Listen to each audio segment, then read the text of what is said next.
महाराष्ट्र में 26/11 को लेकर शुरू हुआ विवाद अब थमने का नाम नहीं ले रहा है। बहुजन वंचित आघाड़ी के नेता प्रकाश आंबेडकर जी इसमें भी कूद गए हैं और इन्होंने कई सवाल उपस्थित किए हैं जो उज्जवल निकम को 2 दिन में देना पड़ेगा। हमारे साथ इस वक्त नेताजी है, उनसे बातचीत करके जान लेंगे। सर, क्या आपने उज्जवल निकम को सवाल पूछे? देखिए, सवाल हम लोग ने पूछा नहीं है। उन्होंने जिस तरह से केस कंडक्ट की है उस केस के माध्यम से सवाल खड़े होते हैं, और वो ये है कि हेमंत करकरे और सालस्कर, इनके शरीर से जो बुलेट्स मिली है वो बुलेट्स कसाब और अबू सलीम इन्होंने जो वेपनरी यूज़ की है उसे मिलते जुलते नहीं है।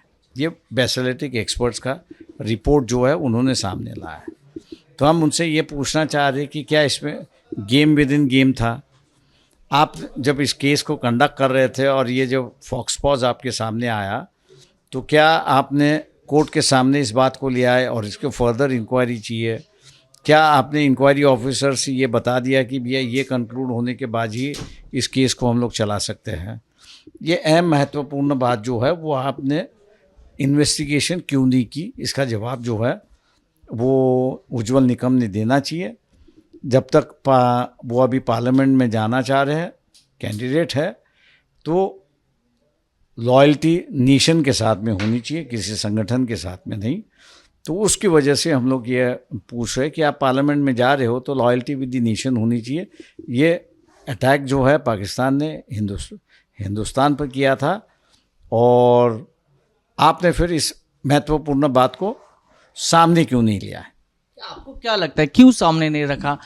उस समय पे कांग्रेस की सरकार थी, उस वक्त कांग्रेस, स्वर्गीय सवाल ऐसा है कि कांग्रेस की सरकार थी, ये बात सही है, केस ये कंडक्ट कर रहे थे, इसलिए दोनों ने मेरे ख्याल से जवाब देना चाहिए कि इस महत्वपूर्ण बात को सामने क्यों नहीं लिया। आपको क्या लगता है, लेकिन आपके मन में क्या चल रहा है कि कौन था तीसरा आदमी? कौन? मेरे मन में कोई शंका नहीं है, ना किसी के ऊपर मैं ये कर रहा हूँ। तो ये बुलेट जो है बता रही है कि इनके अलावा और कोई थे। क्या वो संगठन था, क्या वो व्यक्ति था, या और कोई था? इसका मेरे ख्याल से जवाब मिलना चाहिए, ऐसा मैं मान के चलता हूं। और सवाल ये भी उठता है कि अभी इस वक्त इतने सालों के बाद प्रकाश आंबेडकर ये सवाल क्यों पूछ रहे हैं? सवाल ये है कि उस वक्त सरकार कांग्रेस की थी, एनसीपी की थी, विरोधी दल जो है बीजेपी था। क्या इन तीनों साजिशों के मिलके मेरे ख्याल से इसको उठाया नहीं?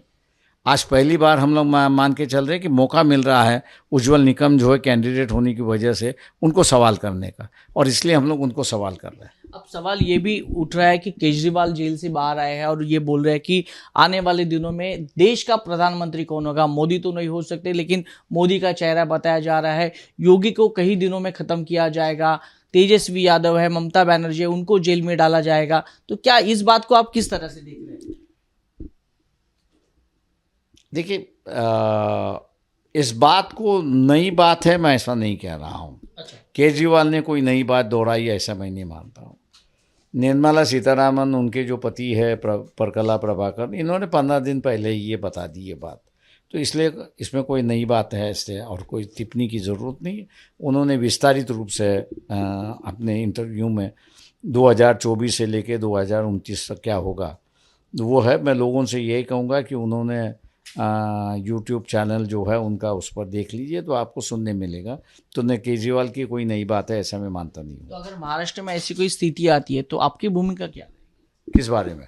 अगर कोई बड़ा नेता को जेल में डालने की कोशिश की जाएगी, उनको कोई विरोध तो करेंगे ही। देखिए, ऐसा है कि विरोध करेंगे ही कि आप बिना वजह किसी को जेल में नहीं डाल सकते, बिना प्रूफ के बिना आप नहीं डाल सकते, मनमानी यहाँ पे नहीं चल सकती, इसलिए हम लोग विरोध करेंगे ही उस बात को। अम्बेडकर साहब, एक सवाल ये भी है कि मुस्लिम वोटों को लेकर अब राजनीति शुरू हो गई है। राज ठाकरे ने कल ऐलान किया कि अगर मस्जिद में ऐलान किया जा रहा है कि कांग्रेस को वोट देना चाहिए, तो मैं पुणे से ऐलान करता हूं कि सभी हिंदू भाजपा या महायुति को मतदान करें। तो इस बात को आप कैसे देख रहे हैं, और आप खुद मुस्लिम इलाकों में जाकर सभा लेंगे? सवाल यह है, देखिए कि कोहिनूर बोल रहा है, इसलिए जब कोहिनूर बोल रहा है तो उसका टिप्पणी करने की कोई ज़रूरत है ऐसा मैं मान के नहीं चलता हूँ। रही बात यहाँ पर जो है वो बम्बई के इलाके के प्रचार की बात है, ये बात सही है कि मैं हर कॉन्स्टिट्यूंसी में 2-2, 3-3 मीटिंग लूँगा। अब ये मीटिंग कहाँ पर होगी वो पार्टी और कैंडिडेट दोनों डिसाइड करेंगे, इसलिए मैं उस पर टिप्पणी नहीं कर पा रहा हूँ। लेकिन आप मुस्लिम इलाकों में जाओगे? सवाल ऐसा है कि बम्बई में मुस्लिम है, हिंदू है, दोनों है, ये आप आइडेंटिफाई करके क्यों कह रहे हो? सवाल ये है कि आइडेंटिफाई करने की ज़रूरत क्या है? कॉन्स्टिट्यूंसी है, कैंडिडेट है, जहाँ मीटिंग होगी वहाँ पर जाएंगे, मुसलमान आएगा तो मुसलमान आएगा, हिंदू आएगा तो हिंदू आएगा, तो उसमें कौन सी बड़ी बात है? ये जो मोदी की जो बात कर रहे हो आप लोग यहाँ पर, मेरे हिसाब से जो है ये एक गलत एजेंडा शुरुआत किया है यहाँ पर, और उससे लोगों ने बाहर निकलना चाहिए। हम लोग भारतीय है, भारतीय के रूप से यहाँ पर बाहर आना चाहिए, और उसी के तरीके से मेरे ख्याल से होना चाहिए। अब हमारी कॉन्स्टिट्यूंसी की अगर बात करूं तो मुझे भी वोट मिला मुसलमानों का, कांग्रेस को भी वोट मिला मुसलमानों का, तो ये मैं कहूं कि भैया मस्जिदों से ऐलान हुआ,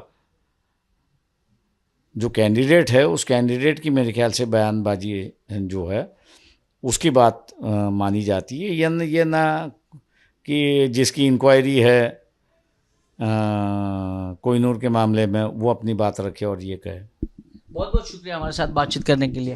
कैमरा पर्सन जावेद खान के साथ वैभव परब, एबीपी न्यूज़, मुंबई।